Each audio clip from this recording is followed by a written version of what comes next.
After a 2-year hiatus in the state playoffs, the North Hall Trojans are out for one thing only this year, a state title. It's round 2, the Sweet 16. Morgan County in town to see if they can spoil things for the Trojans, but there's one thing they should know. It's tough to win at the Brickyard. 8 straight playoff wins at home for North Hall. Let's see if they can make it 9. First quarter, let's get it started. Bulldogs punt, but this one, they wish they could get back. Andrew Smith, he's got wings on his shoes, reverses field, dodges a couple tackles, and he's as good as gone. 7-0 Trojans midway through the first. And keep an eye on this junior. He was an obvious choice for player of the game. 55 yards on that punt return. And those who strike first have a better chance of winning. Now Morgan County has a little bit of speed too. Junior Melvin Davis, he's good back. Gets across field and into Trojan territory.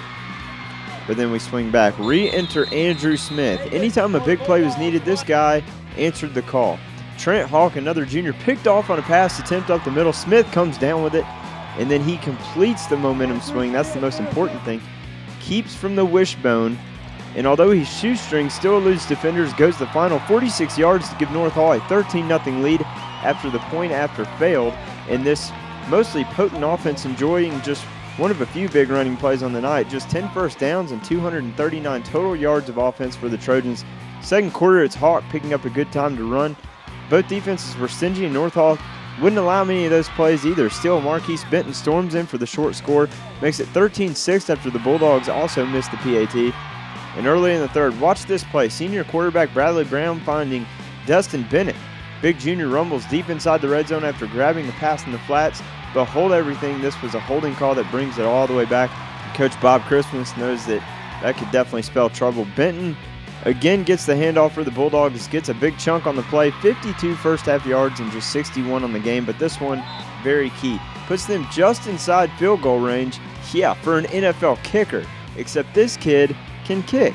Senior Campbell Harrison, enjoy watching this one, 51 yards out as time expires. It actually is a buzzer beater through the uprights as the horn sounds. We go into the half with a tight one, 13-9 in favor of the Trojans. North Hall knows they have to step it up, and one guy made sure of that. TJ Tate, the senior, stopped initially, but bulldozes through to midfield.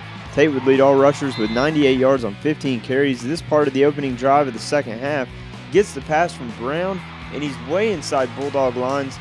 But this Morgan County defense will flex its muscles, stalls the drive. Check this out, 4th and goal from the 2. Brown hit for a 2-yard loss, and the Bulldogs with momentum that's just piling on at this point. But TJ Tate puts it all out there, again leads his team in the red zone in the fourth quarter. But when they try to reward him for getting there, it's like getting coal in your stocking. Stuffed again are the Trojans, 4th and 3 from the 7. They choose to go for it over the chip shot field goals. That's 6 points they've lost right there. Still up 13-9 though. Last chance for romance, but Hawk is gobbled up the day after Thanksgiving. He thought he was done with turkey. Watch as he can't even get a pass off. North Hall's D won this game for them hands down. And that was your final after the last snap. North Hall victorious 13-9. And they move on to the state quarterfinals for the first time in 5 years and 4th time in school history, all under the watchful eye of Coach Christmas. But they're not done yet. Next up, number 4 Peach County at home in the 3A state quarterfinals.